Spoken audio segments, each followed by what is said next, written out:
అయితే ఒక పాపము పోవాలంటే మన పూర్వీకులు ఏం చేసేవారు? బలులు అర్పించేవారు కదా.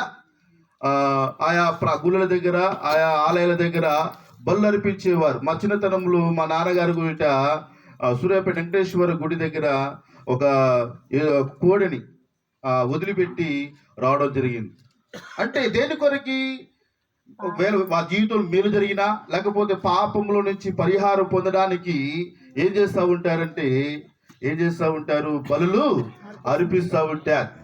అదేవిధంగా శ్లోకాలలో కూడా ఒక శ్లోకం ఉంటుంది. ఏంటిదంటే ఆ శ్లోకము, సర్వలోక పాప పరిహార్థ రక్త పోషణ అవశ్యకము, తదురక్తము పరమాత్మైన పుణ్యదాన బలియోగ. అంటే సర్వలోకము యొక్క పాపము పోవాలంటే ఒక పరిశుద్ధుని రక్తము చిందించబడాలి. అర్థమవుతుందా?